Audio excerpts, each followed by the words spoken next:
Hey everyone, welcome back to Retire to Roam. I'm LJ. I'm Russell. 6 months ago, we left our old life behind with a backpack and a dream to travel the world, and we are halfway through our first year, and we wanted to sit down or walk around with you today in the city that we're in just to talk about whether or not we feel like we're on track. Are we still enjoying it? Are there pros? Are there cons? What have we learned? Do we miss home? Yeah, what do we miss about home, if anything? So we got a lot to discuss today. So since we departed on this lifelong journey and we left Tennessee, several places we visited. We've been to Guam. Which is where our son and daughter-in-law are. Yeah. We visited several cities in Vietnam. Most of the long stay that we had in Vietnam was in Da Nang. And where else did we go? We went to Hue and we went to Hoi An, but by far we were in Da Nang the longest period of time, about a month. Yeah. Then we come back and we went to Tokyo, Japan. And then we went to Budapest, Hungary, spent 3 weeks there. And then we moved on to Győr, Győr, Hungary. Then we moved on to Bratislava. It's in Slovakia.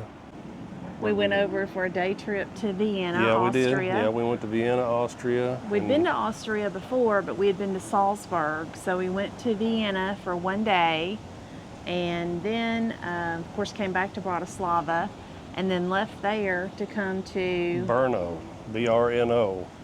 Czech Republic. That's the Czech Republic, yes. Which is where we're at right now as of the moment we're recording this video. Okay, so you named off all the countries and places we've been to.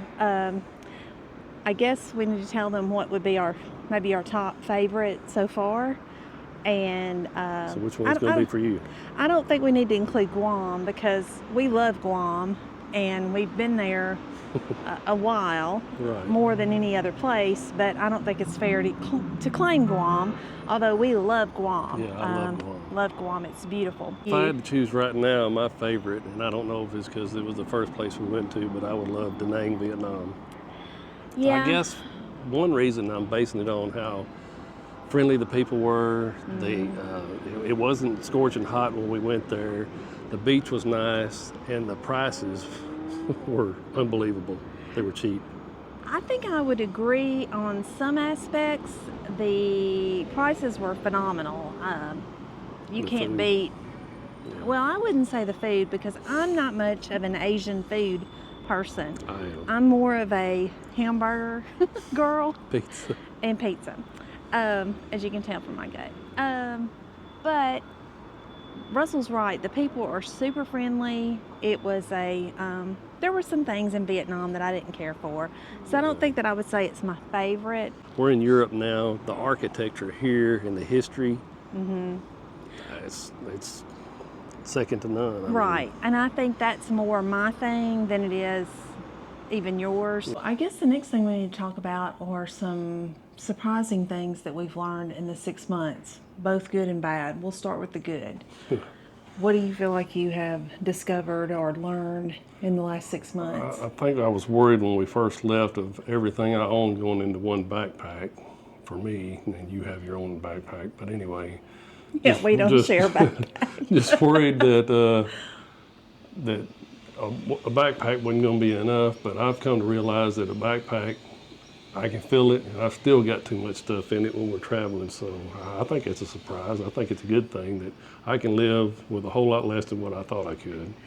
When we left Guam this last time and went to, where did we go? Budapest. And these cities are all running together.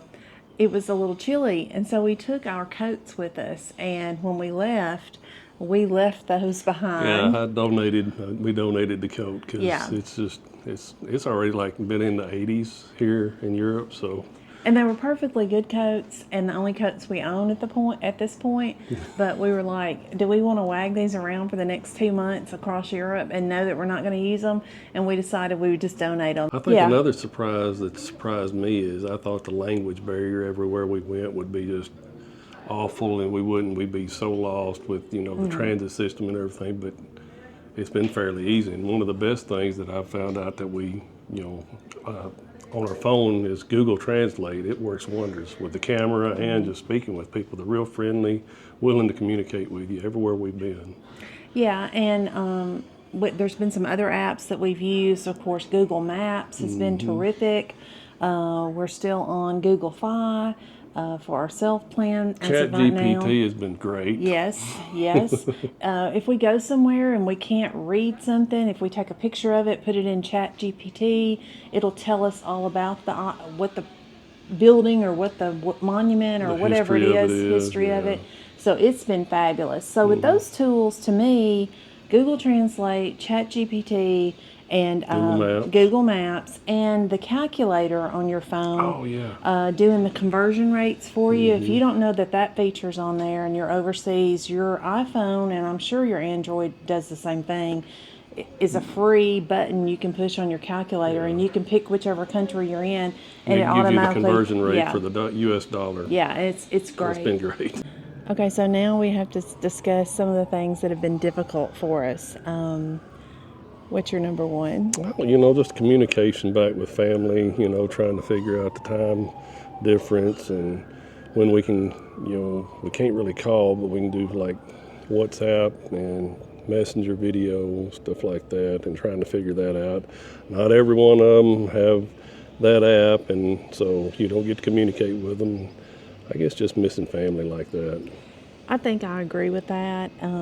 Although technology has made it great, we talked to our son and daughter-in-law today via video chat, and 20 years ago, maybe 30 for sure, that wouldn't have even been possible. Send them a postcard. Yeah, we would have done a postcard and said, see you in 3 months. So technology has made things a lot more palatable, I guess. I guess the next question that pops up, and some people may want to know, and we may want to know, is how has it changed us in the last 6 months since we started on this journey? You're asking me? Yeah. Okay. Well, a couple things. I think I mentioned this in a previous video. If you're planning on doing this, you better really, really like, if not love, the person you're doing it with, because you're going to be with that person 24/7. And it's hard to get, time alone when you have a one-room apartment or a studio and you're in a foreign country. It's not like you can get in the car and go to your sister's house or your mom's house, so you better like the person. But I think the one thing I've learned most in 6 months is we don't have to look like everybody else. We've met a lot of other people on the road and that are full-time travelers. That are full-time travelers, and they'll say, oh, have you been to so-and-so? And at first I felt like, oh my gosh, we've got to go there next. We can't miss that spot. And then I realized, you know what? No, that's not true. If we get there, we get there. If we stay a place in a month, for a month, if we stay a place for a day, that's our decision. And that's the great thing about slow travel. If we're there for a month, we've got a budget. It's just like we're living on the road. We're not vacationing. That's a big difference. And the other thing I think we've learned in 6 months is we do have some criteria now that we want for the places we're staying that we didn't have before, or maybe we had them and we didn't really pay attention to them. So that we're definitely more educated than we were 6 months ago. Do we know everything? Absolutely not. You should have seen us today trying to buy a train ticket to another country. So we have a lot to learn, but it's a process. And will we do this forever? We don't know.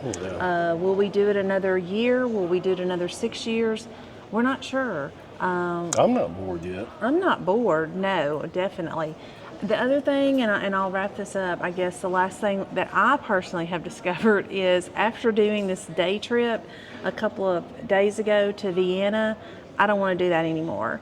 I didn't enjoy myself. I felt like we were rushed. I was hot. I was tired. It was hard to figure out the transportation. It was just overwhelming trying to find, there we go again, trying to find all the hot spots while you're there, because you're only there for a day. Yeah. And that's too overwhelming. We won't be doing that again. So I guess what we're saying is we have survived our first 6 months, and hopefully we can say that again in the next 6 months. Right. But our retirement may not look like your retirement, and that's okay. That's the big thing I think I want to get across to people. But if you think traveling full-time abroad is not possible, do in some over, research. It's really less expensive than what society has made it out to be, and you might be surprised to find out that you can afford it. Yeah. If you've liked the content today, we really appreciate you watching. And Click that subscribe button yeah. and that ring the bell notification. That way you can find out where we're going to next. Yeah. Thanks, guys. Have a blessed day.